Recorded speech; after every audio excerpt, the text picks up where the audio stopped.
Hello and welcome along. So we're going to look at Constantin Valdor, first Captain General of the Custodes. Now, who is he? Where did he come from? What does he do? Well, he has been with the Emperor for a very long time, so it's not clear when he was, for want of a better word, created. He was engineered from a normal human into being the kind of superhuman creature that is a custode at some point before the Unification Wars. So he took part in the Unification Wars. He was a leading part in that. At that time, he probably was always the leader of the Custodes. So even when the Custodes were a very small unit at the early days, so the Emperor created them sort of individually, one by one, with so very difficult and painstaking work. So it wasn't something you can do with mass numbers. You can't just create hundreds of Custodes. So he seems to have slowly built up their numbers. And whether Valdor was the first or one of the first and just happened to be the most suitable to be the leader, it's not clear. What we do know is that he is superior to all of the other Custodes in terms of like ability and physical capacity. He's bigger, he's stronger, he's more just generally better at everything than a normal Custode. So even though the Custodes are incredibly gifted and are superior to an Astarte in completely superior to an Astarte, he's even more so. So it's probable that he was created for the role of being the Captain General of the Custodes specifically, rather than just being someone who was created as a custodian, happened to be the better one out of the group. I would assume he was specifically created for that role, which is why he's even another level up above them. And you can see this in the fact that he is considered to be, by many saw him, who interacted with him in the imperial court and so on, that he was as level with a Primarch. So he was as big, as strong, as intelligent, etc., as Primarchs. So I don't think that it's likely that he was just one of a group of Custodes and happened to be a bit better. So he was given the job of Captain General. So that's my opinion anyway. So he seemed to have been created very, very early. So before all of the Primarchs, before the Astartes, and even before the Thunder Warriors. And now Custodes are created, as I said, in quite a slow and painstaking way that takes a lot of work. And that therefore they're not suitable for mass production, but it does produce a very capable individual. So if the Emperor defeated an enemy, he would take their children as done a tribute. And if that child was suitable, he would perform this advanced genetic engineering on them that would very slowly build them up to the point where they were a custodian guard. And he seems to have done the same thing with Valdor, but as I said, it's with perhaps a specific intention of making him even more superior. And in some ways, you could say he could be like a proto Primarch in the way that Thunder Warriors were proto Astartes, in that he is very similar physically to the Primarchs intellectually. What he might be missing from a Primarch, which sets him slightly lower than them, is that additional warp power input that the Emperor seems to have got from Chaos with his bargain with Chaos. And it's probably that was like the missing part which makes a Primarch truly a Primarch. And that takes them up to another level, that warp essence, that it gives them another level of inner power and strength, which he probably didn't have. But maybe on a purely genetic, physical level, he is maybe their equals. So it'd be interesting to find out more about that, but it just doesn't exist, the information on that. Anyway, so he was obviously created very early, and therefore he led Custodians through the whole of the Unification Wars. Nearer the end of the wars, he was responsible for leading the Custodes with the Proto First Legion, who would become the Dark Angels, in killing the Thunder Warriors. So we all probably are aware of the fact that the Thunder Warriors were wiped out at the end of the Unification Wars, and that's a bit of a controversial topic because for a long time there was nothing really written about how that happened or why it happened. And the kind of official Imperium history story was that they died basically in the last battle, and heroically giving their lives to win the last battle. But obviously that was known to within the kind of Warhammer 40k lore was known to be a bit of some sort of cover up, and the truth was either that they were just wiped out because they were no longer useful, which is why they were created with such short lifespans anyway by the Emperor, and that the idea was, okay, they're done now, we've finished the unification wars, we don't need them, we're going to move on to something a bit better than the Astartes, so let's just get rid of them all. That was a general idea that was floating around, and that was the cover-up had been for those reasons. Now, it is now said in more recent writing that they rebelled against the Emperor, that basically they found out that he had created them in a flawed way, and they were resentful for this and the fact that they were, they obviously knew that they died relatively quickly, so it was pretty easy for them to realize that they weren't the perfect creation, shall we say, and then because of that they rebelled against the Emperor, and then the Emperor was forced to wipe them out.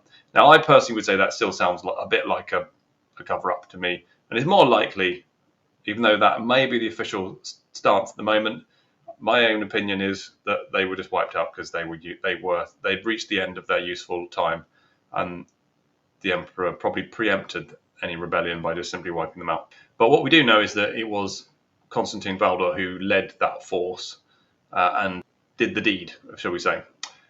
So that was one of his first major impacts on the story of 40k. He was also weirdly given a very specific job of assassinating a powerful minister known as Koja Zu, who was basically one of the Emperor's senior leaders within the early Imperium during the early Great Crusade. And she was planning some sort of rebellion against the Emperor, but she was also stealing water, which on Terra that was a big problem because there was basically no water. Due to all sorts of the wars mainly, but environmental catastrophe, there's pretty much no water. All the oceans have dried up, and she was stealing the last bits. So the Emperor ordered her to be killed, but it was so important to the Emperor that instead of just having her arrested and killed or sending someone else to do it, he actually sent Constantin Valdor to do it, which is, if you think about it, very strange to have your personal bodyguard captain go on this mission to go and assassinate this minister is obviously weird. Basically the only reason is it was just so personal to the Emperor that she was doing this that he needed to send this message. Now, the other thing is Constantin Valdor then takes her son as tribute, basically as not punishment, like repayment for the fact that she was disloyal, and he becomes a custodian. In fact, one of the most important ones during the heresy period. And this was kind of following on the same trend that all of these Custodes had been basically the sons of very important people who had been enemies of the Emperor at some point. And when he defeated them, he took their children and turned them into his bodyguard, and kind of like an ultimate fuck you, basically. The other thing, as you can argue, is that they got to the positions they were in because they were perhaps uniquely gifted, and therefore their sons perhaps were also likely to be very gifted individuals, and that's why they made great candidates to be Custodes. That's another argument. Anyway, there you go. So after that, Constantin Valdor, the main thing he did after that was during the heresy, he became essentially a member of the ruling council, the War Council of Terra, because the Emperor was basically busy all the time trying to sort out the issues with the Golden Throne situation that Magnus had created, and so basically a constant stream of demons erupting into the sort of under space of the palace, which the Emperor was trying to hold back, and now that took up a lot of the Emperor's time. Before that, what was taking up a lot of time was just be working on the Webray project, and so he wasn't around as much. But once the heresy had started, and the Emperor decided basically he wasn't going to lead the response directly, he was going to fight this demon incursion, it meant that this war council led by Malcador had to be formed, and Constantin Valdor was one of those members. So he had a lot of power over what was going on in the Imperium because of that position, and it also led to him quite often getting into arguments with Rogal Dorn, who was also on the council, and Malcador, because they were the two other most powerful members. And he felt that basically he was an equal on the council, but they didn't really see it that way. And I think in many ways the Primarchs always kind of butted heads with him and the Custodes to a certain extent, because they saw themselves as being the sons of the emperor, and therefore the next in line. If yes, they take orders from the emperor, begrudgingly from Malcador because he was like the emperor's right hand man, but to also take orders from this bodyguard was kind of beneath them. Whereas he felt like, well, I've been specifically decreed by the emperor that we take orders from nobody other than him, and so he felt like he was above the Primarchs in many ways, and that he answered only to the emperor, and that they couldn't give him orders, or they needed to treat him with respect. And so that did lead to a certain degree of animosity between him and the Primarchs, I think. He also, of course, went to Prospero to bring Magnus back after Magnus had breached the terms of the Council of Nicaea, where basically he was going to take the large portion of Custodes, or what could be spared after, because a lot of them were obviously fighting this demon incursion in the palace. So he was going to take a large force and go and get Magnus, bring him back for the emperor to basically tell him off. And we're not really sure what the emperor's plan was when Magnus was supposed to be brought back for his punishment. What was the emperor actually going to do? Was he just going to tell him, you shouldn't have done that, that's bad? I mean, it's hard to say. But he hadn't intended him to be killed, which Horus then obviously was able to manipulate Russ into deciding that it was actually best to kill Magnus rather than bring him back. Now, Russ didn't take much persuading because Russ already hated Magnus. However, Russ then had to persuade Valdor. So it wasn't just simply a matter of Valdor being told by Russ, no, we're going to do this, and he had to do it. He was his own independent person. He actually took some persuading that was what they should do. But Russ did eventually manage to persuade him.